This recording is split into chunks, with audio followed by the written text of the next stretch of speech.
Okay, so this is fun. I've got a question for my American friends. How does a $1,000 PS5 Pro sound? Or maybe even a $400 Switch? And I What did it say? A $1,000 PS5? Hold on, no. Okay, so this is fun. I've got a question for my American friends. How does a $1,000 PS5 Pro sound? Or maybe No, no, no, no. No. Any console should not cost that much. That's the price of a good mid-tier PC right there. No console, no. Once a console starts to reach $1,000 and up or around that, just get a PC.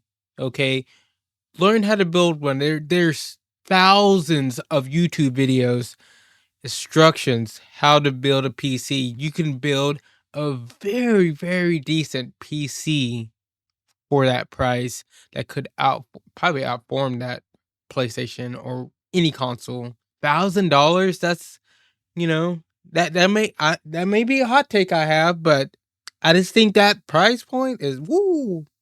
even a $400 Switch. And I guess if you're Nintendo, you're going to be a little bit more spooked about the Switch too. Now, those are not numbers that I have pulled out of some nether region, at least one on me. No, those are from the worst case predictions of the American Consumer Technology Association.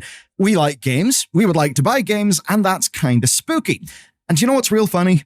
George Lucas once again is right. How wrong we were when we eye-rolled at the Phantom Menace's trade negotiations. Just this time, right? It's not corporate greed. It's not price hikes to cover failing products. No, this is the potential impact of the trade war on gaming. Now, we did see a little bit of that last time we went through this fun period. It's a little more spicy now. And once we actually get into the details, that's where things are different to last time, because beyond the obvious price increases to, say, GPUs or consoles, there's a hidden cost, and that hidden cost is the rapid decline of the physical games market. That's a decline that the big publishers, well, the big console people absolutely want to happen. But for a lot of us, those discs represent ownership. They represent freedom. And this will be bad for those discs. Now, it's not all doom. I'll be able to share how some companies have at least taken steps to try and avoid the worst impacts on your wallet. But that's in the here and now. And big picture, a lot of troubling trends are actually set to accelerate. Now, because you're watching this, I know you want to actually know how the world works. And what we can do is break you free from doom scrolling with just using a few minutes of Brilliant every day. They're today's sponsor. They're awesome. And they're not just another learning platform. They are hands-on problem solving that does not feel like studying. All right. Since he's talking, I'm going to talk. It's sad. But anyways, physical copies and stuff. Like, yeah, I can see how they wanted to go away, but like the developers and companies and stuff. But I think like even when we did have, physical copies, we still didn't really own the games.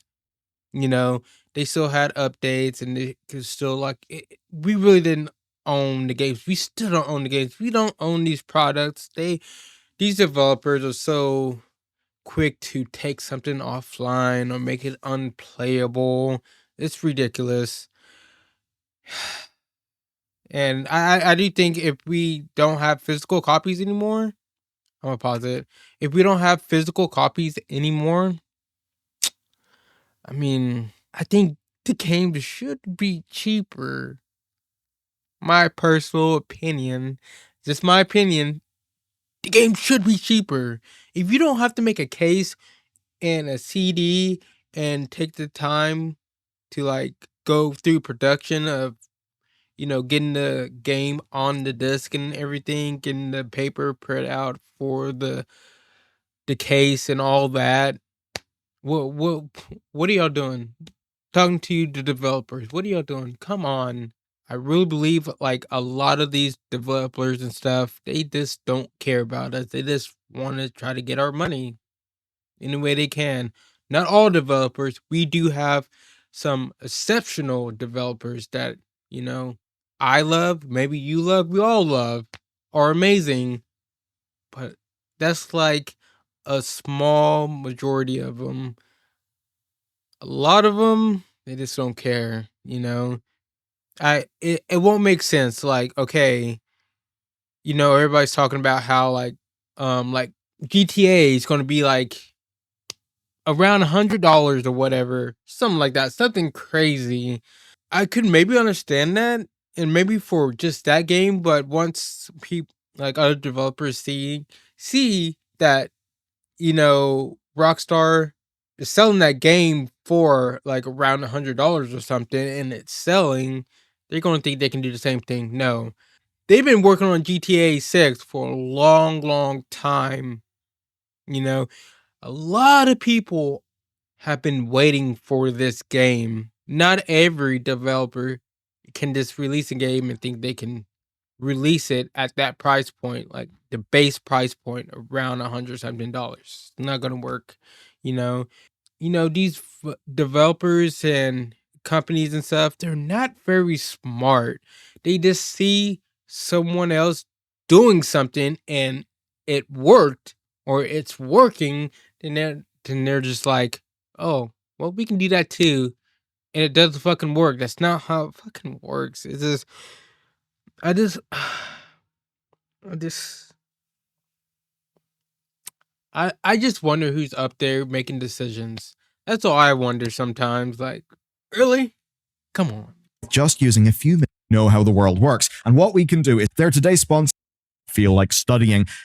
Brilliant has got you analyzing real dualization theory is down below. You'll get 30. Brilliant for sponsoring the video. Let's go. All right, so the big picture is the USA, China, Canada, and Mexico are all locked in a standoff over implementing trade tariffs. And this is a damn volatile situation. Like literally since we first wrote up this script, there have been more tariffs. It really is fun. Now, the core principle, right, is that a tariff is a tax that is charged on imports from an affected country. So imagine a GPU that is manufactured in China. In order to import I forgot about this. China to the United Tariffs. States, the company doing the importing will have to pay an extra 20% tariff, right? And to be very clear here, because I have seen a lot of confusion over this, that's the company buying it into the USA that pays the tariff, not the company in China who manufactured the GPU, right?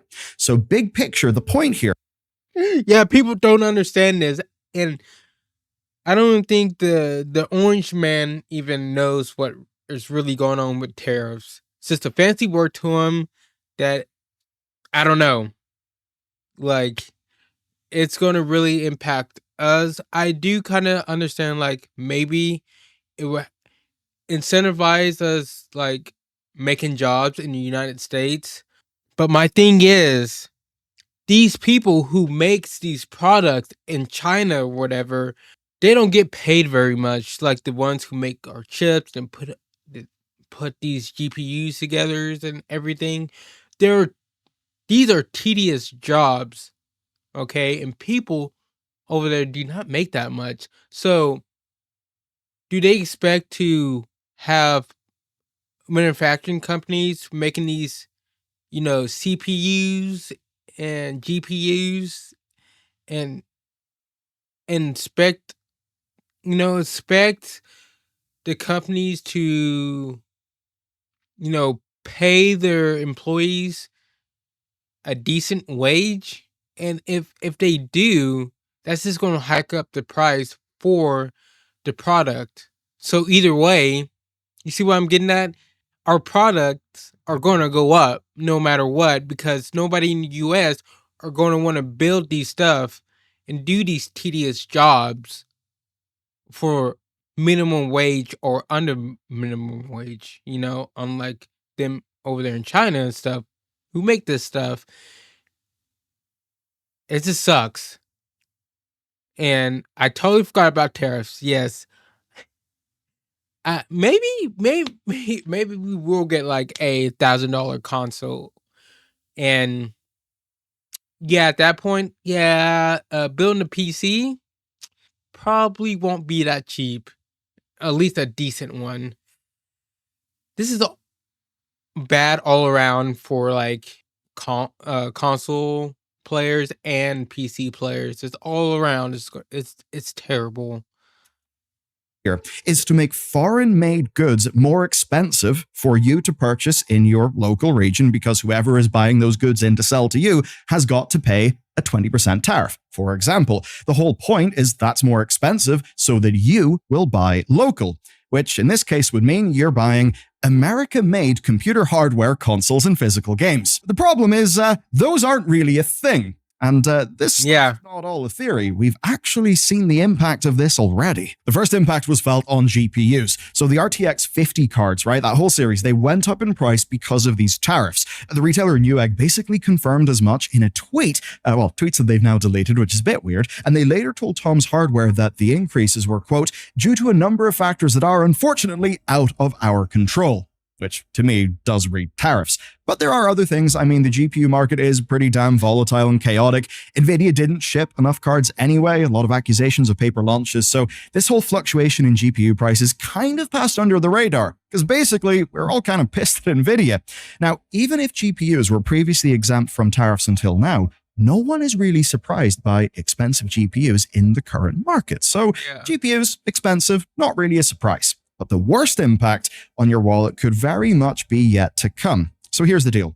Manufacturers were allegedly stockpiling newly produced GPUs before the new year, right? With anything that was already in the US exempt from these tariffs because it had already been imported. It was in a US warehouse. And that means that anything newly produced and then imported would be subject to the tariffs. That would increase the consumer prices even further. So that kind of sucks. But for gaming especially, it also sucks, right? And not just for PC players. So that group that I mentioned, the Consumer Trade Association, they estimated these tariffs could cost US consumers $7 billion more for consoles, just quite a few dollars. Now, the impact here, right? It's more than just your wallet. It is going to go across the industry, almost every aspect of it.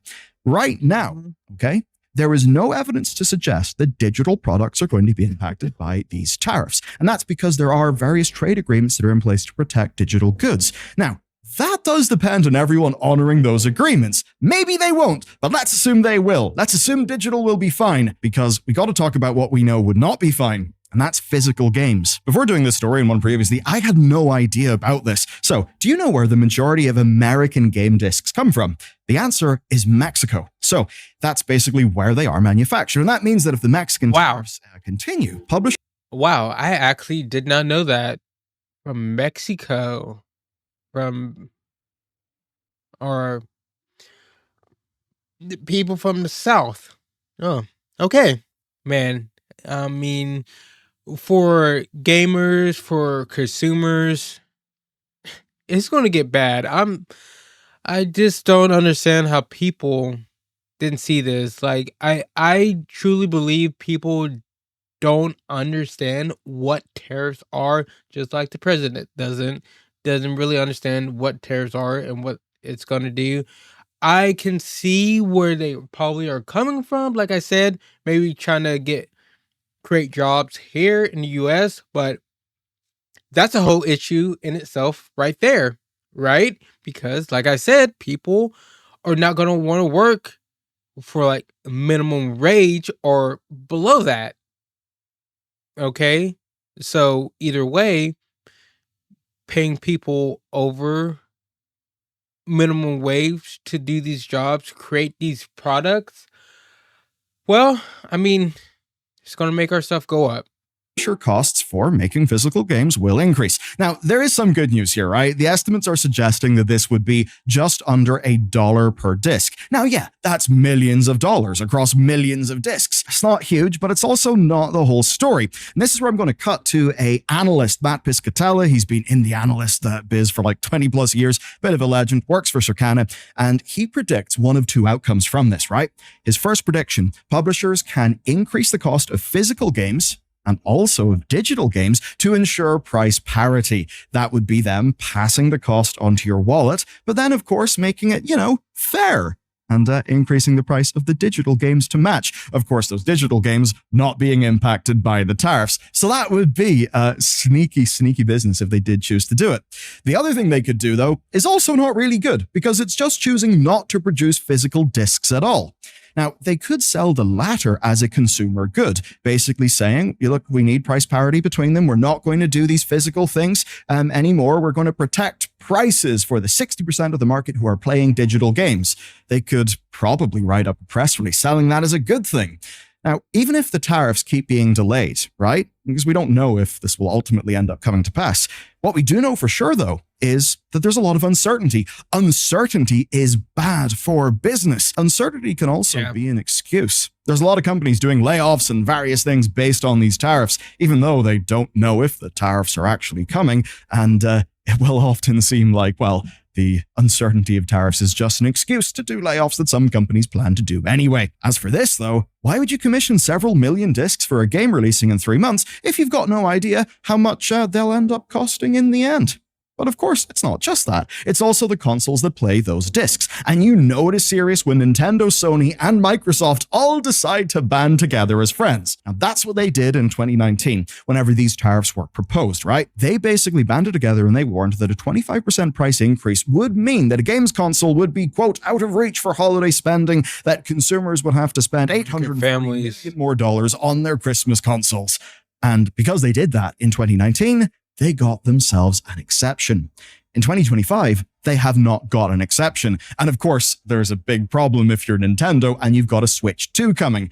I mean, yeah, it would suck for Xbox and PlayStation, but, if Nintendo got disproportionately impacted, I'm sure they wouldn't be that sad. Because, of course, their follow-ups, right? The next generation, that's, well, still going to be a few years. And being real with you, it is the span of the next few years that actually matters. I'm pretty sure you've noticed there's a little bit of a, recalibration of the whole game board, right? In terms of the world politics. I will say Xbox probably has the least to worry about. Well, no, can't say that. I forgot. Chips, and they get their chips and everything from China and overseas and from different countries.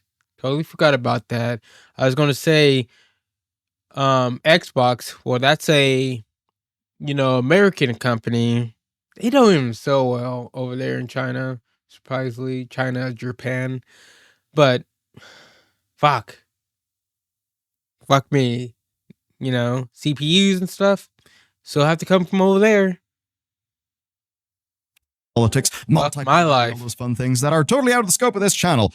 But suffice to say, shit is changing. And now these businesses are trying to work out how they basically survive and how to not price themselves out of the market. And they've been doing that for the last 5 years because they have seen this on the horizon. All three have moved some of their production outside of China.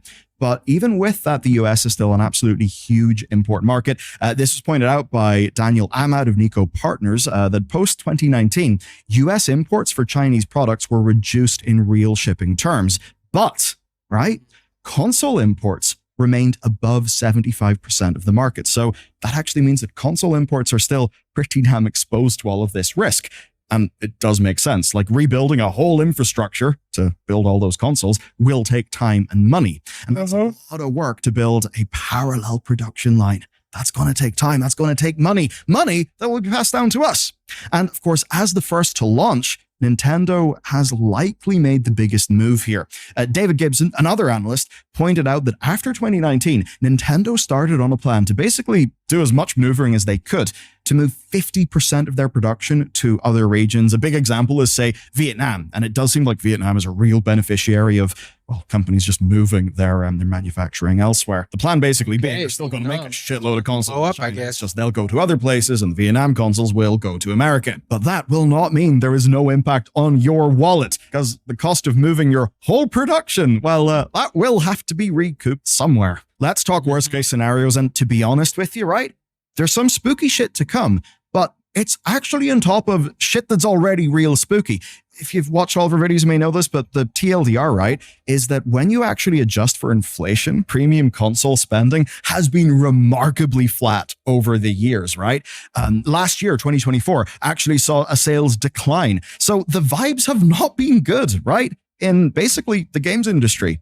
And this could, change things a bit. So if these tariffs continue, estimates are that console sales will drop by 57% at worst. Bear in mind, they were already kind of low in the last few years, and the Consumer Trade Association thinks that it will get worse. And yeah, I mean, you've got Sony basically keeping par with the PS4 generation, with the PS5 generation. I believe they may have slightly outpaced it, but Microsoft is behind. So it does seem that those console sales basically are on the downtrend anyway. Now, if you start slapping on 10, 20, 25%, right, of an upcharge, well, shit, those console sales are going to go down even more. And even if that stuff doesn't happen, the risk, the uncertainty will impact how much it costs to do things, right? And that means it will be passed down to you. I mean, a luxury good like a new console or a GPU is already something that you really think about before buying, that you've got to justify. And that is harder if you have 20% more cost. You're not alone if that is. He's totally right. Like, it's a big purchase, a lot of money. I spent all my tax money on a 3080. No, that's all I can afford. I'm broke. So, a lot of people, just like me, don't have a lot of money to spend. Now, it took me weeks into looking up GPUs, which one to get, what would be the best price for performance, and I just wanted Monster Hunter Wilds to perform better, and it does. This is gonna, this just makes me want to cry. Because I just know, like, this could go very, very, very bad if the tariffs do go into effect. You're feeling. There's analysts, one example, Joost van Dreden, maybe that's his name. I tried. Anyway, he suggests that even with the best possible outcome, right? And, a new generation of console spiking interests, that console sales would be dropping again as we approach 2030. I suppose that would be the GTA 6 sales bubble finally going away and us realizing, I don't know, gaming's dead. So in the worst case, this actually could be building up to be the weakest games market in a decade. What happens to the games industry as a whole in this worst case scenario? Well, physical games would slide further and further into obsolescence. If you care about preservation, that's not good. If you want to be an absolute bandit and borrow a game from your friend instead of downloading it again, or, buying it, rip that, obviously. PCs and laptops would be far more expensive under these tariffs, so they would not escape fully. Yep. The PC market actually might be uniquely more resilient because you can use your PC for like more than just like what a games console does. And that means if you are that is true. A bunch of money doing that on your PC, well, that's probably where it's going to go over something like a console. Now, that is, of course, if audiences don't just switch to, phones and tablets, which would be sad, or maybe settle in like streaming platforms like, GeForce Now and stuff. Kind of hard to say. Digital spending for PC would likely continue to grow, basically, but that doesn't necessarily mean more games. And if it's anything like the trends that have dominated the last few years, it'll basically go like this. Less full-priced premium game sales because people have got to be a bit more smart with their money in an economic pinch. Less next-generation games as developers basically stay with a far larger audience. They stick to what they're doing. You'll see more free-to-play games that have got a lower barrier to entry and more microtransactions to monetize that audience, and probably more microtransactions that are geared to be hyper-premium. Because the thing about money is, it all actually does have to go somewhere, right? And as wealth inequality, changes, well, why do you think that Riot are doing $250 skins for League of Legends? Because, motherfuckers buy them because they've got a lot of money. Maybe you don't have. I'm now going to try to do something real dangerous, making predictions. But I actually think I'm going somewhere with this, right? So when, say, an animal is backed into a corner, it's going to fight for its life. If a mother thinks that the baby is under threat, it's going to just be so much more, powerful, aggressive, whatever. Well, whenever our games companies are a bit backed into a corner, they may be facing some systemic decline. How are they going to get more money? Well, I think I know, actually. I think we're going to see the growth of in-game advertising. We recently talked about it in a video that was really focused on Steam's policies. But if you watch that video, you'll know it wasn't just about Steam. It was about product placement, stuff that we see and say, well, the Kojima production games as one example. And there's pressure, and this pressure does not necessarily have to come from within the games companies. EA's shareholders were the ones asking Andrew Wilson about ads, because to a game publisher, free money's free money. You've got eyeballs, why don't you show an ad and monetize those eyeballs? And as we covered in the Steam video, there's loads of ways you can get around Steam's policy. And while lots of this could be driven by American companies dealing with American problems, well, if ads are coming, that'll come to you. That means that regardless of where you are, you will be paying for the trade war. If American spending decreases, those costs have got to be recouped somewhere else. It's all part of a global network that is under pressure, right? That money has got to come from somewhere. And if you want to see the way that pressure makes games leadership make really bad calls, I think you should watch this video next. Okay, pretty good video. I like it. It's pretty good. I do pay attention to politics and stuff, but sometimes I forget and how it's going to impact a thing I love and a thing you probably love too, gaming. Sometimes I just totally forget about that, like how much the stuff we play on is from other countries, especially China, you know, our consoles.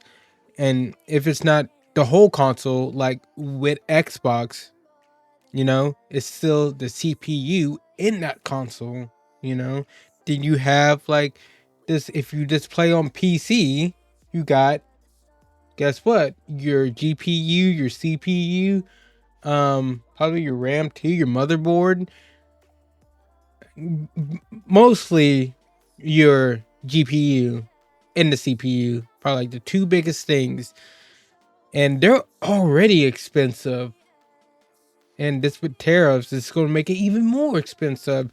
But like he did bring up a good point. Like in the long run, PC will be the way to go because a PC does last longer than a console. I have a 3080 Ti that's like, hold on a second. When did that come out?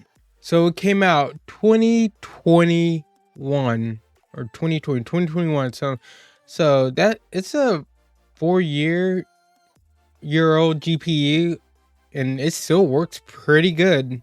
It's not the best. It's not a 40 series or even a 50 series, but it's still pretty good performance for what it is. And you can even go with like a 3090, which I wish I had the money for, but too expensive. A lot of people don't have that kind of money. But man, tariffs is gonna, if you're a gamer, tariffs are going to be a problem. Okay, it's going to be a problem. But I'm going to link this video in chat if you want to go watch it. Give him a like. I like the video. I like Bellier, and subscribe to him. I'm already subscribed to him. Share his video if you want. And I already said what I wanted to say. Enough of me talking. Leave me a like if you like reaction content, if you like my content. If you don't like reaction or my content, go ahead and give it a dislike. Don't really care. Subscribe and ring that bell for more videos if you want to see more from me, because I like to post every day. And just to remind you, I do stream every weekday. Now, the times are iffy. I would say about 2 to 4 o'clock, maybe, on a good day. But no, with that said, like I always say at the end of the video, have a good day or night whenever you're watching this. Peace.